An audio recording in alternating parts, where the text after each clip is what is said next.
Assalamualaikum semuanya. Salam jumpa dari saya, manusia yang suka mengudara lewat suara.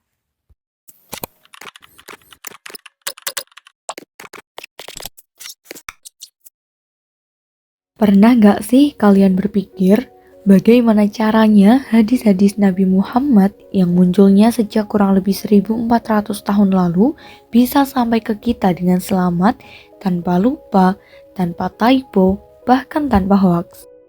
Nah, ternyata semua itu tidak terjadi dengan sendirinya. Ada sebuah perjalanan panjang dan penuh perjuangan.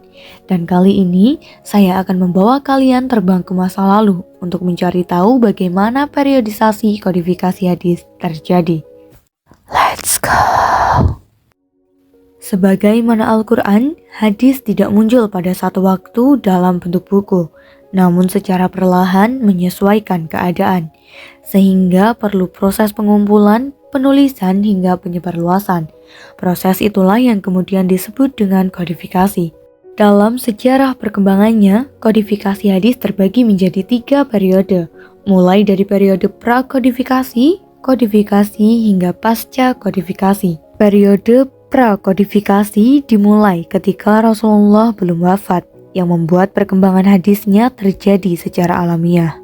Secara lisan disampaikan oleh Rasulullah, kemudian dihafalkan oleh para sahabat.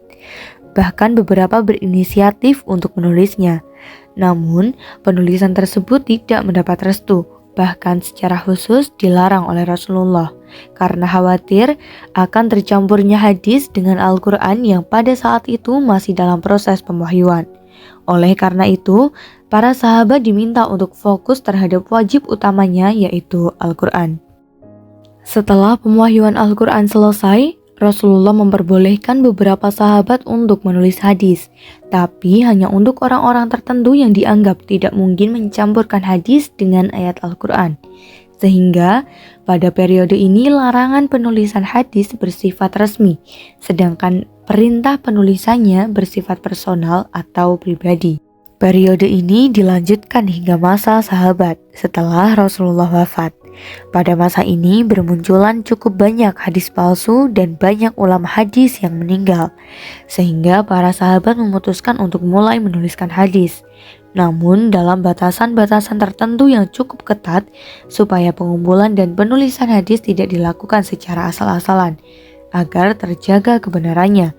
Sehingga pada masa ini disebut sebagai taklil ar-riwayah atau pembatasan riwayat. Selanjutnya adalah periode kodifikasi yang kerap disebut juga sebagai masa tadwin al-hadis atau pembukuan hadis. Pada masa ini, hadis mulai dibukukan secara serius dan intensif oleh para ulama yang cakap di bidangnya. Khalifah yang terlibat secara langsung adalah Umar bin Abdul Aziz, Khalifah ke-8 Bani Umayyah. Menurutnya, hadis perlu dibukukan karena wilayah Islam semakin luas yang akan semakin rentan bermunculan hadis palsu. Apalagi banyak ulama hadis yang sudah meninggal dunia. Sehingga ditakutkan hadis-hadis palsu dapat mencampuri hadis yang asli atau hadis yang sahih. Khalifah Umar memerintahkan Ibnu Hazm, gubernur Madinah pada saat itu, dan Ibnu Syihab al-Zuhri, ulama hadis terkemuka, untuk melakukan kodifikasi hadis pada sekitar abad kedua. Dan finalnya, mereka mampu menjadi pelopor pembukuan hadis secara resmi dengan hasil kodifikasinya yang sungguh luar biasa. Sejak saat itulah, muncul ulama yang turut membukukan hadis seperti Imam Malik. Dan periode yang terakhir adalah periode pasca kodifikasi. Masa ini adalah kelanjutan dari periode kodifikasi dengan tujuan menyempurnakan pembukuan. Caranya adalah dengan menyeleksi dan menyempurnakan. Tahap penyeleksian dilakukan sekitar abad ketiga dengan fokus melakukan pemisahan antara hadis sahih, dhaif, dan palsu.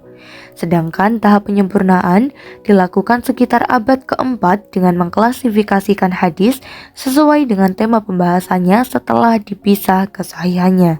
Nah, itu dia sedikit penjabaran terkait kodifikasi hadis.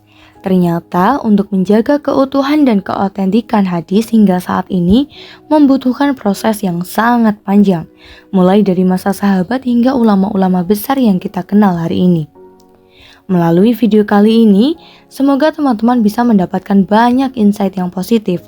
Terima kasih sudah bertahan sampai akhir, dan jika ada saran untuk video-video selanjutnya, silakan tulis di kolom komentar.